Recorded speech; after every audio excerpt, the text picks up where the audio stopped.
अस्सलाम वालेकुम, नमस्कार, आदाब। मेरा नाम है शहादुद्दीन और मैं प्रबोधन एजुकेशन में आपका स्वागत करता हूँ।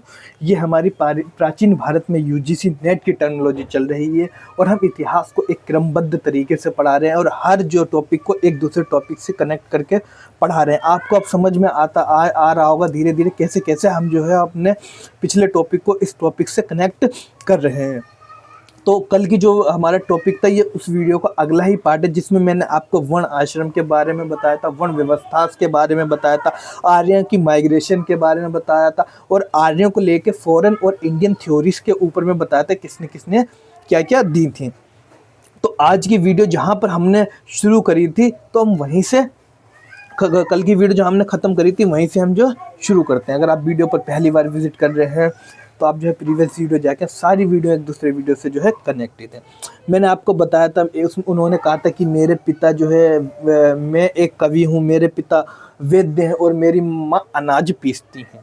इससे हमें क्या पता चल रहा था कि जो जो वो समाज जो बटा हुआ था, आप एक ही घर में रह के डिफरेंट डिफरेंट क्या कर सकते थे, पेशे को अपना सकते थे, डिफरेंट डिफरेंट क्या कर सकते थे, पेशा अपना सकते थे।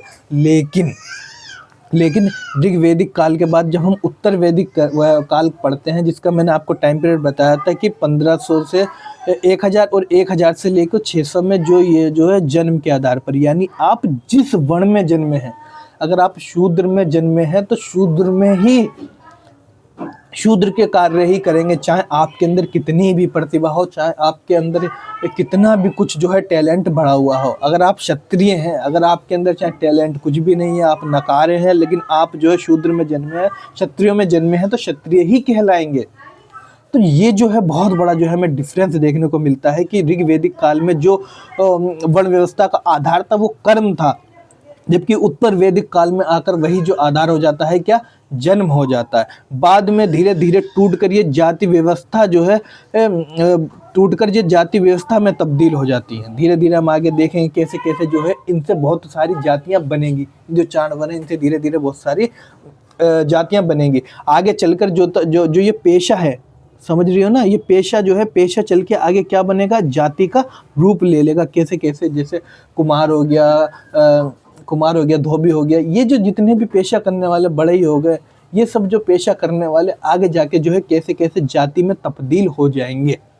जातियों से क्वेश्चन भी आया हुआ है, मुझे ध्यान नहीं आ रहा कि उन्होंने एग्जैक्ट संख्या पूछी थी वर्ण संकर जाति की। मैं आपको नेक्स्ट वीडियो में ढूंढ लूंगा तो मैं आपको दिखाऊंगा क्या था। 11वीं सेंचुरी में अल बरूनी आता है। अल बरूनी कहता है कि भारत में हजारों जातियां हैं, यानी इतनी बहुत ज़्यादा भारत में हजारों ही जातियां हैं, ये अल बरूनी कहता है। ध्यान रखना, अल बरूनी बहुत नाम है, इसने एक किताब लिखी है जिसका नाम ध्यान रखना, किताब उल हिंद। ठीक है, किताब उल हिंद, या जिसे तहकीक हिंद भी कहा जाता है।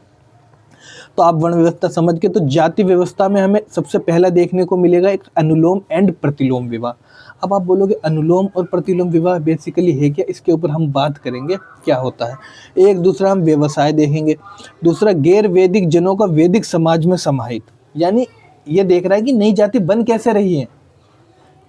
अब मान लीजिए, देखो एक लड़का है, अब एक ब्राह्मण लड़का, और उसने जो है शूद्र कन्या से शादी कर लिया, तो उनके मिलाप से एक जो बच्चा हुआ एक नई संतान कहलाएगी। ठीक है, दूसरा जो होता है व्यवसाय के आधार पर आप क्या व्यवसाय करते हैं वो निर्धारण करेगा जाति व्यवस्था।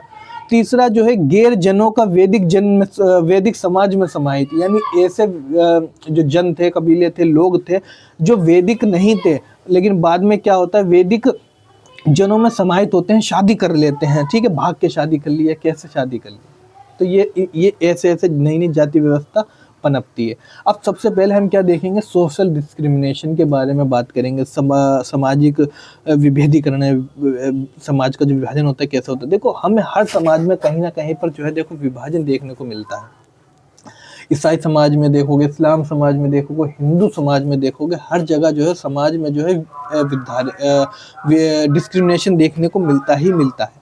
अगर हम ईसाई समाज में देखेंगे तो वहाँ पर वर्ग आधारित होता है, आप अपर क्लास में हैं या लोअर क्लास में हैं या मिडिल क्लास में हैं, कुछ एक इतनी धनराशि आपके पास हो तो आप अपर क्लास मिडिल क्लास में आएंगे। इससे अगर आपके पास इतनी ज़्यादा हो तो आप मतलब ज़्यादा हो तो आप अपर क्लास में आएंगे, कम हो तो बिल्कुल लोअर क्लास में आएंगे। और यहीं पर जो है इस्लाम में भी जो है नस्ल पर आधारित है। नस्ल जो होता है जैसे ईरानी, तुरानी, अफगानी, वहाँ पर नस्ल के आधार पर है डिस्क्रिमिनेशन। और हिंदू समाज में तो आपने देख ही लोगे वर्ण व्यवस्था क्या है कि ब्राह्मण है, क्षत्रिय है, वैश्य है, शूद्रास है, जो कि लेटर वैदिक में एक नियमित वर्ण बनेगा। इससे पहले जो है ऋग्वेदिक में नियमित वर्ण नहीं था। तो आपने देखा कि वर्ण व्यवस्था में जो हमें हर समाज में जो है कहीं ना किसी रूप में जो है सोशल डिस्क्रिमिनेशन विद्यमान है। अब हम आगे थोड़ा महाजनपद काल की ओर देखेंगे। अब महाजनपद काल में हम क्या देखेंगे, सबसे पहले मैं प्रतिलोम विवाह आपको बताता हूँ।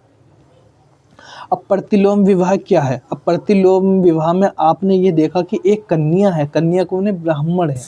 मैंने आपको बताया था ब्राह्मण, क्षत्रिय, वैश्य, शूद्र, ये 4 वर्ण थे। इनमें से मान लीजिए कन्या अगर ब्राह्मण है और उसका वर्ण शूद्र है, यानी एक कन्या है, उसको जो है ब्राह्मण से जो है प्यार हो गया और वो शूद्र निचली जात से क्या हो गया, इनके बीच में जो है भाग के या शादी कर ले, तो इनसे जो संतान की उत्पत्ति हुई उसको क्या कहा गया? चांडाल। ध्यान रखना, उससे क्या कहा गया? चांडाल। अब चांडाल जो एक तरीके से 5वें वर्ग के रूप में उभरा, इसी को जो है बुद्ध में क्या कहा गया? बौद्ध धर्म में हीनशिप क्या कहा गया या अछूत कहा गया है, यानी जिसे छुआ ना जा सकता हो। हीनशिप जो है, ये सब शब्द जो है इनके लिए इस्तेमाल हुए हैं। तो आप खुद ही देखिए, डोम का मतलब होता है अनटचेबिलिटी। अब ध्यान रखना कैसे कैसे ये जो है चांडाल की उत्पत्ति। देखो चांडाल की तो स्थिति इतनी खराब थी, अब 12th क्लास पढ़ोगे उसमें पढ़ाया भी जाता है चांडाल के बारे में।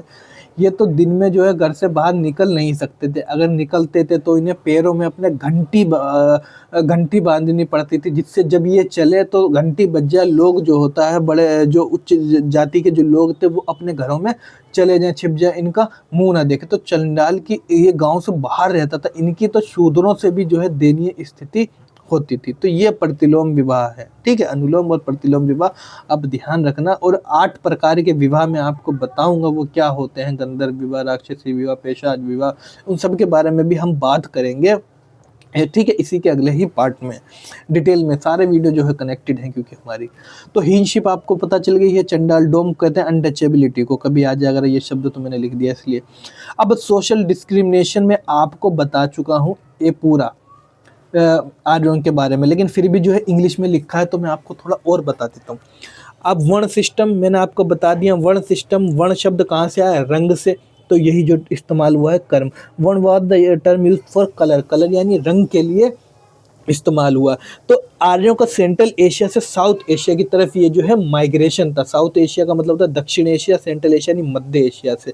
ये इंडो आर्यन लैंग्वेज स्पीकिस थे, ये आर्यन वन के थे, और ये रंग में गोरे थे, लंबा कद था, तीखे नैन नक्श थे इनके। और ये जो साउथ एशिया से जो है ये इनका जो माइग्रेशन हुआ था, अब जो ठीक है साउथ एशिया की तरफ हुआ था। और जो यहाँ की इंडिजीनियस इनहेबिटेंट थे, यहाँ के मतलब जो मूल निवासी थे, उसमें मैंने आपको दास के बारे में बताया। दास मैंने आपको बता ही दिया, राजा सुदास के बारे में। आर्यों की एक पूर्ववर्ती शाखा जो आर्यों से पहले आके बसती वही दास कहलाई। दूसरा जो है दास एवं दस्यूस था, ठीक है। तो डार्क जो था कॉम्प्लेक्स थे रंग में, मैंने आपको पूरा बता रखा है। और जो दासास थे, शूद्रास एंड स्लेव्स, ये सब जो है इसमें दासास एंड दस्यूस में आते हैं। शूद्रास एंड स्लेव्स जो है इनके अंतर्गत आते हैं।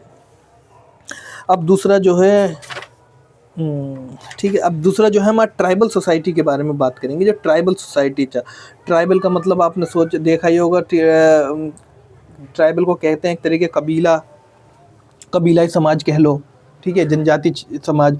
तो इसमें जो था ऑक्यूपेशन जो था और व्यवसाय को कहते हैं। ऑक्यूपेशन जो था 3 टाइप्स का था। सबसे पहली तो जो प्रीस्ट यानी पादरी क्लास थी, दूसरी जो थी वॉरियर क्लास थी यानी योद्धा वर्ग था, और तीसरा जो था कॉमन पीपल था यानी सामान्य लोग थे। तो ट्राइबल सोसाइटी में 3 प्रकार के आपको ग्रुप देखने को मिलेंगे। यही सेम पैटर्न हमें कहाँ देखने को मिलेगा? ईरान में देखने। देखो इंग्लिश में लिखा हुआ है लेकिन मैं आपको आसान भाषा में समझाता हुआ जा रहा हूँ, बिल्कुल हिंदी में। तो ईरान में ये देखने को मिलेगा। 4th डिवीजन कोल्ड शूद्रास मैंने बताया था। चौथी ब्राह्मण, क्षत्रिय, वैश्य। चौथा जो वर्ण आएगा वो कौन सा लाएगा? शूद्र, जो कि हमें लेटर वैदिक में देखने को मिलेगा। Appear at the end of the Rig वैदिक पीरियड, मैंने आपको बताया था एक बार ही केवल उल्लेख मिलता है 500 साल में, जो भी ऋग्वेद के 10वें मंडल के 90 सूक्त में।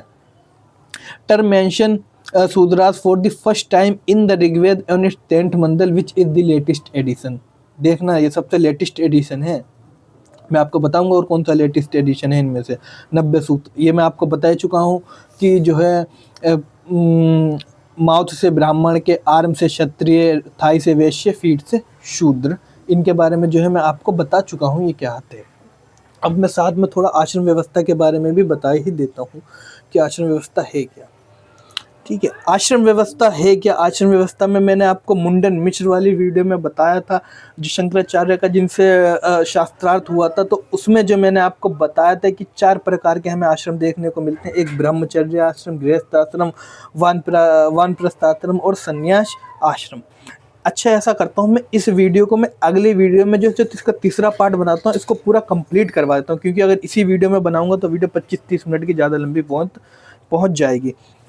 तो आश्रम व्यवस्था में मैं आपको प्रवृत्ति और निवृत्ति मार्ग बताऊंगा। बेसिकली ये है कि इनके बीच में जो है संतुलन स्थापित कैसे होता था मैं आपको बताऊंगा, और आगे जो वीडियोस में आपको दिखाता हूँ इसमें जो हम उपनयन संस्कार, समावर्तन संस्कार, छांदोग्य, उपनयन, पुरुषार्थ के बारे में बात करेंगे, थोड़ा जो है मोक्ष के बारे में बात करेंगे। और इससे जो हम वीडियो कंप्लीट करने के बाद ही अगला हम कहाँ पर बढ़ेंगे, 16 संस्कार जो हमारे हैं। यहाँ से बहुत ज़्यादा बार पेपर में क्वेश्चन पूछा गया।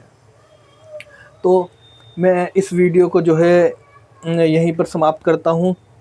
मिलते हैं नेक्स्ट वीडियो में। आप हमारी वीडियो को ज़्यादा से ज़्यादा तक जो है शेयर करें, लाइक करें, सब्सक्राइब करें, और जो है यूजीसी नेट का जो सिलेबस क्रमबद्ध तरीके से पढ़ने के लिए हमें फॉलो करें। तब तक के लिए जय हिंद, जय भारत।